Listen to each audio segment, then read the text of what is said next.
Welcome to our drill safety instruction video. Today we're going to be going over the power drill, talking about the safe practices and procedures that we need to take to operate and complete our job in a safe manner. Again, like we'll be going over the cordless drill.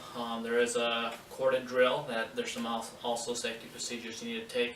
More so with the cordless drill, corded drill, you're going to have extension cords and other purposes you trip up and have in the way, so make sure you're monitoring those when you're operating a corded drill. Also, you're going to have a chuck with some of the bigger drills, and there comes with a chuck wrench. Make sure when you're done with that, it gets put back on the holder that comes with the drill. And make sure you're putting your bits in good and tight when handling a drill like that. With these, we're going to go ahead and build a muskrat float trap. We'll be drilling pilot drill holes with our drill bits, and then we'll be using our fastener bits, putting screws to hold the pieces together. But before we get there, we'll go over some more safety issues. As you can see, I have some shaded safety glasses on. That is a must. There's also a set of clear, or one in between that's more of a grayscale. Choose the one that you can see the best and works best for yourself, but make sure you always have them on when you're operating the drill. Some other safety things you can consider are earplugs if working in a noisy environment. As of now, we're not going to have too much noise that I'm going to worry about earplugs today. Make sure you're wearing the proper clothing.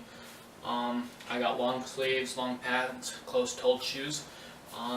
Those are a good consideration. You can probably get away with short sleeves, but in most shops you're going to be required to wear long sleeves, so make sure you're cautious with that.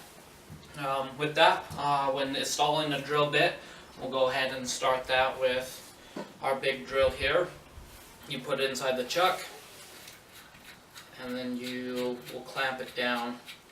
Again, while doing this, make sure the drill bit is centered in your chuck and that you're getting it good and tight. With a corded drill, like I said, you're going to have a chuck wrench as well. So tie that good and tight. We'll review the components of what the parts of this drill is. You got the piston grip here. Now you hold it like you're handling a firearm. Keep your finger off the trigger at all times until you're ready to use it. You got your chuck here. Here's your pressure setting for how much pressure you're applying.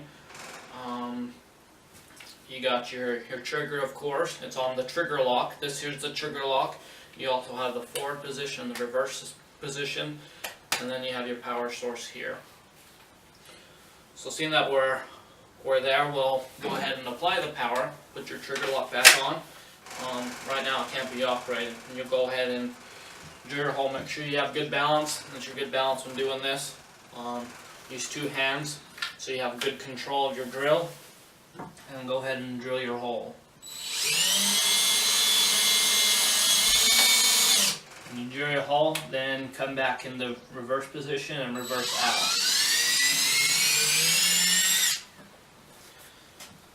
And there's your hole there. When you're done, disconnect the power source.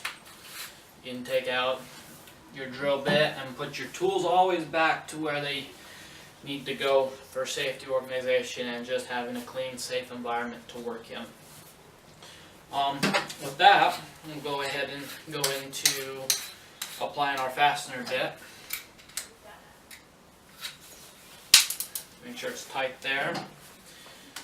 Put your trigger lock on, your power source in, and then we'll have a screw here. A lot of things are magnetized, which helps it so you can operate using both hands here. Make sure you're good level, have good pressure.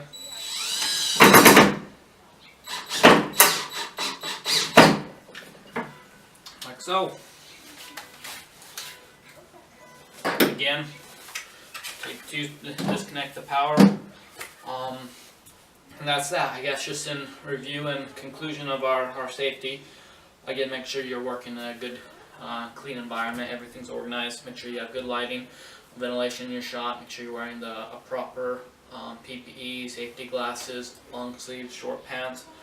And I guess storage-wise, when you're done, make sure you put the your tools back where they need to go. Put them in your safety bag. Again, keep the power source disconnected and your attachment disconnected as well, just for safe storage for yourself and the other person that comes around and uses it. That's our safety video for today. Thank you for watching. We'll see you later.